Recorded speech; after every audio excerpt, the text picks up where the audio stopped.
अमेरिकी short seller Hindenburg research की ओर से अदानी प्रकरण में सीधे सेबी के चेयरमैन माधवीपुरी बुच और उनके पति धवलपुरी पर आरोप लगाने के बाद अदानी समूह के शेयरों को बड़ा नुकसान उठाना पड़ा। शुरुआती कारोबार में अदानी समूह से जुड़ी कंपनियों के शेयर 17% तक गिर गए। इस गिरावट से निवेशकों को करीब 53,000 करोड़ रुपए का नुकसान हुआ।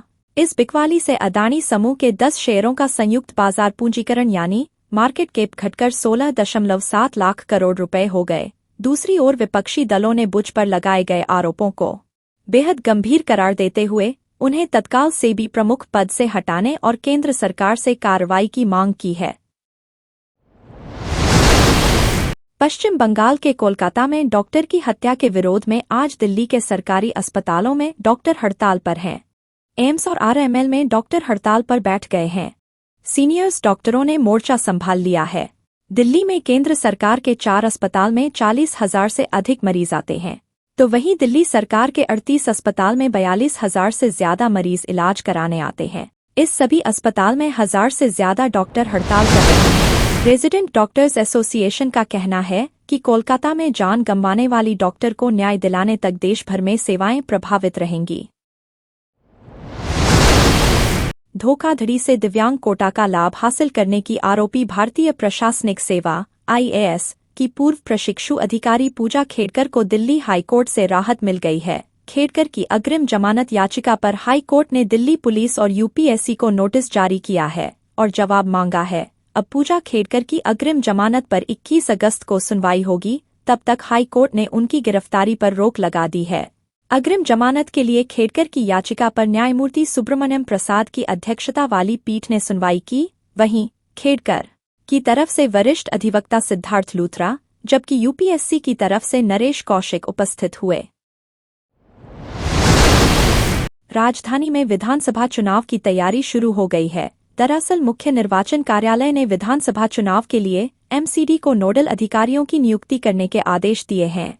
इसके अलावा एमसीडी को अपने कर्मचारियों को चुनाव संबंधी ट्रेनिंग देने का भी निर्देश दिया है। उधर एमसीडी ने मुख्य निर्वाचन कार्यालय के आदेश के तहत कार्रवाई शुरू कर दी है। इस कवायद के पीछे माना जा रहा है कि दिल्ली में भी इस वर्ष के अंत में 4 राज्यों के विधानसभा चुनाव के साथ चुनाव कराए जा सकते हैं।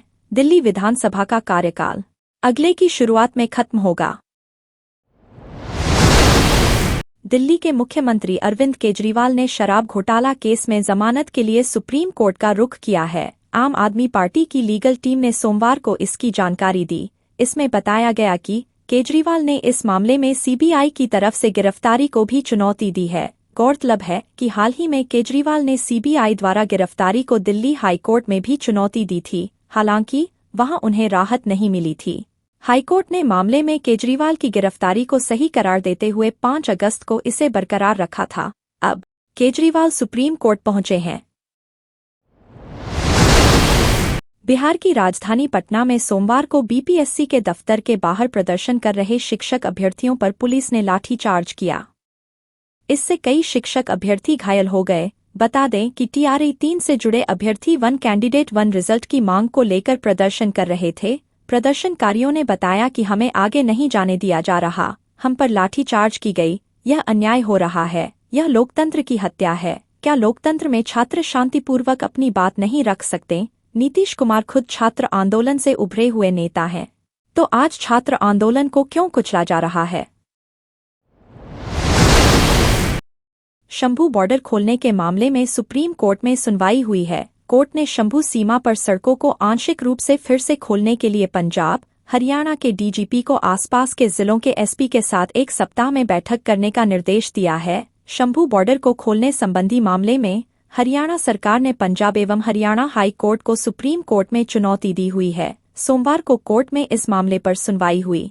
पंजाब और हरियाणा सरकार ने इसके लिए अलग कमेटी बनाने के लिए अदालत में नाम दिए हैं। सुप्रीम कोर्ट ने बॉर्डर को आंशिक रूप से खोलने को कहा है।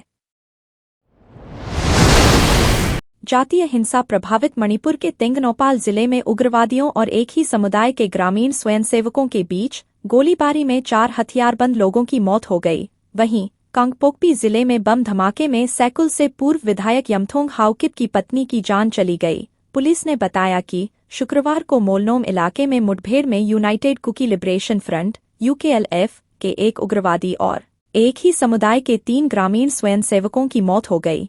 इसके जवाब में स्वयंसेवकों ने यूकेएलएफ के स्वयंभू प्रमुख एसएस हाउकिप का घर फूंक दिया। अधिकारियों ने बताया कि गोलीबारी की वजह पलेल इलाके में उगाही पर नियंत्रण हो सकती है। पंजाब मेल में शरारती तत्वों की अग्निशमन सिलेंडर से छेड़खानी यात्रियों पर भारी पड़ी। सिलेंडर के गिरने के बाद बजे अलार्म और हवा में उड़े पाउडर को धुआं बताकर किसी ने आग लगने की गलत जानकारी देकर खलबली मचा दी। यात्री जान बचाने के लिए भागे तो चलती ट्रेन में चीख पुकार मच गई। आग लगने का शोर मचाते हुए यात्रियों ने चेन पुलिंग कर दी। रफ्तार से चल रही ट्रेन अचानक बहगुल नदी के पुल पर रुक गई।